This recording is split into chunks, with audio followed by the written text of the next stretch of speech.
Hey guys, Mike here, the Detroit Borg with a look at the new Mac Pro. So we have been waiting a very long time to finally see this product. This is a high-end desktop workstation computer. This has full desktop class components in it, not mobile components like you get with the iMac or the Mac Mini, and of course the MacBook Pros. So this is the best computer you can get from Apple. Now of course it's just the computer, it doesn't include a monitor or even the keyboard and mouse.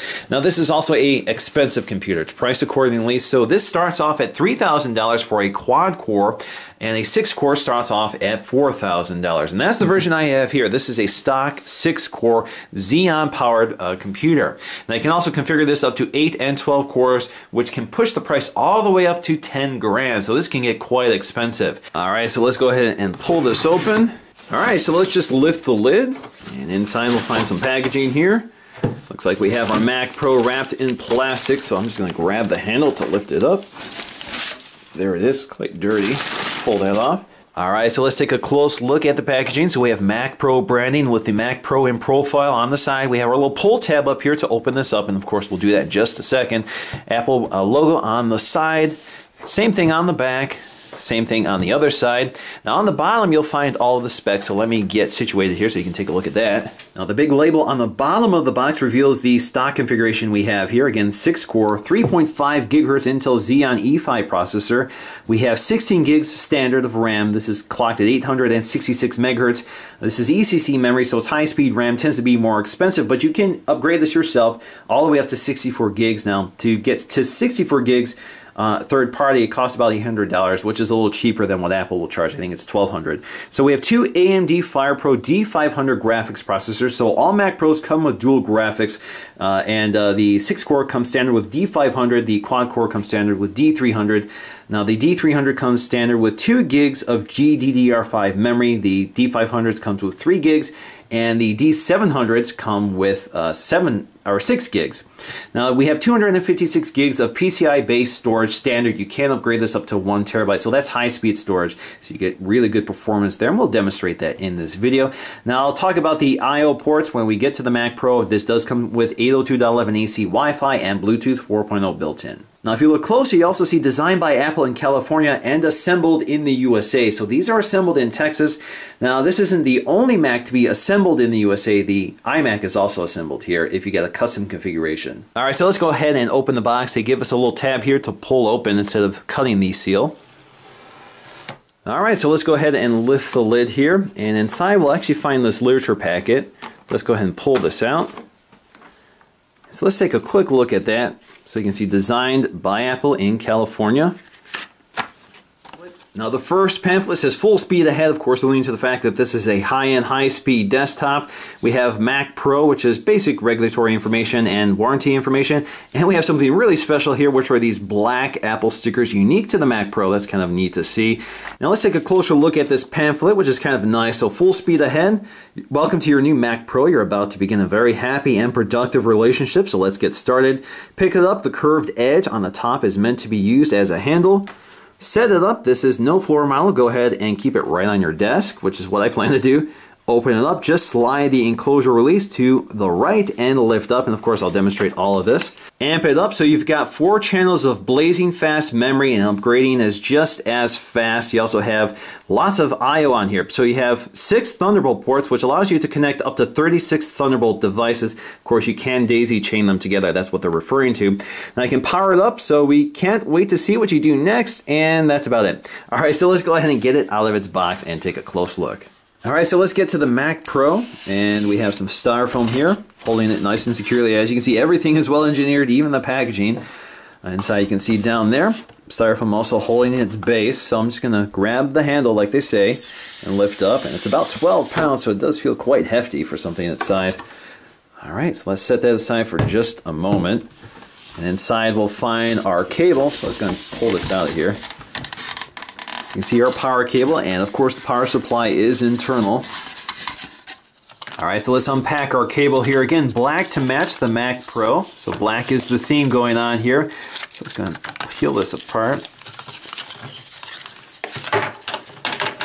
This is pretty much a standard Apple cable. You can see it's got that same design as something like on an iMac.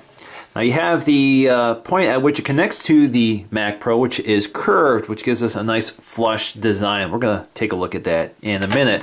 Now we also have a matching black Thunderbolt cable, which was introduced with the new Mac Pro as well. So I picked one of those up so I can take a look at it. All right, so there's our Mac Pro, still wrapped in its plastic wrapper. So we have a little zipper here to pull down to release it. So let's go ahead and do that.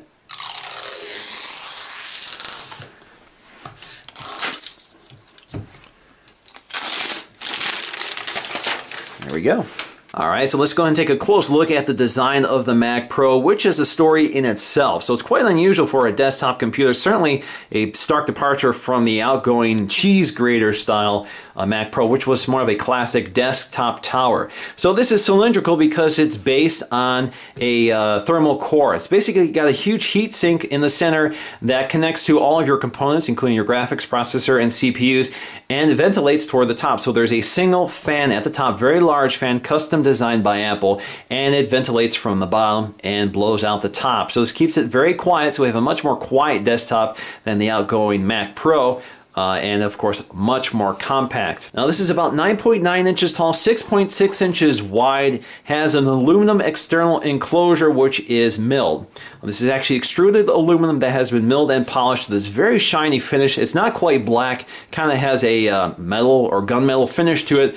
It doesn't look like any other Apple device, doesn't look like space gray or something like that. It's kind of unique to the Mac Pro. Now we also have our switch here for opening up the shelf. So you can see we have a nice metal switch here. It's not plastic, so they've done a very nice job with every single detail on this. Now in terms of I/O, we have audio input and output as well as 4 USB 3.0 ports. We have 6 Thunderbolt 2.0 ports, which have speeds of up to 20 gigs per second, and we have 2 gigabit Ethernet ports. Now we also have an HDMI 1.4 port, and that's good for 4K displays at 29 Hz, which is not great. You definitely want higher, but hopefully this is upgraded to 2.0 through software. We're not sure at this point. Of course, we have our power button, and we have our power connector. Now if you flip the Mac Pro upside down, you can see the ventilation on the bottom. This is the intake vent.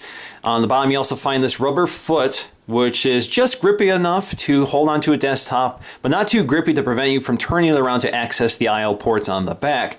You can see we have our Mac Pro branding up here, designed by Apple in California, assembled in the USA. Now along the top, we have our exhaust vent, which also acts as our handle. So let's go ahead and remove this shell so we can take a look at the internals. All right, so to open this up, just unlock it, lift up. Alright, so let's go and take a close look at the design of the Mac Pro. So up here you can see the locking mechanism, so you can see how that interfaces with the casing of the Mac Pro. Up top you'll see your ventilation. Now unfortunately you can't power this without the case on, so you can't run it without the case on. But if you look inside, you can actually see the fan sort of moving in there when you move it around. So you can see that this is all metal. This is part of that milled metal design. Now the top piece here is plastic, so that's a plastic component. Now, of course, you see all of our I/O ports, which are flanked by these rubber fittings. This is part of the case design, which basically, as you can see in here, has these little rails which interface with that rubber fitting here that prevents vibration and allows this to sort of guide itself onto the chassis without scratching it. Along the side, you'll find your RAM slots. So you can see we have RAM slots on either side of the I/O, very symmetrical. So you have 4 ports here, and they're all labeled 1, 2, 3, 4. So on the right side we have 3 and 4. In order to eject them, all I have to do is press this button. They pop out, and as you can see, you can pull them out pretty easily, like so. Now the great thing about the components supplied by Apple is that the backside is black. So when you look at it side on, you can see that it matches the nice clean design of the Mac Pro. And in order to reinstall them, just slide them back in, snap it into place, push in, and you're good. Now if we spin this around, we can find our dual GPUs. So you can see these are the back sides of the boards, and the GPUs are actually on the inside of these, connected to the heat sink. On one side, you'll actually find your storage. So this is our PCIe storage. Right now it's only 256, but you can upgrade this. Basically it's a enclosure here which you can take off. There's a standard Torx screw there, so you can plug in your own storage, but there are no expandable options here. So there are no open slots that allow you to add additional storage. They pretty much expect you to add it externally via Thunderbolt. Now the Mac Pro is actually very easily disassembled. We have these Torx screws. These are basically standard Torx screws, and you can see they even color match them to the metal of the Mac Pro. So every detail has been considered here, even down to the colors of the Torx screws. Now if you look at the bottom, we have this rubber gasket which also seals up the Mac Pro when the casing is in place. Now I just want to show you the internal of the external casing. As you can see, it's nicely polished. One piece of metal feels pretty hefty. If you look here, you can actually see the locking mechanism. Pretty basic here, just locks in and out. Now I'm not sure if there's a magnet in here which indicates to the Mac Pro whether this is locked or not, but it prevents you from turning on the Mac Pro if this is not on. Now if you look here, around the edge there is a gasket which seals the top of the Mac Pro. Basically provides some vibration protection as well from the computer itself, so it doesn't rattle or anything like that. Now as you can see, the plug itself is actually curved to the exterior of the Mac Pro, so when you plug it in, it's nice and flush. Now the Mac Pro has another trick here, so it has a built-in accelerometer that lights up the I/O ports when you move it. So say you want to access your I/O ports, all you have to do is move it, lights it up for you, and powers down after a few seconds.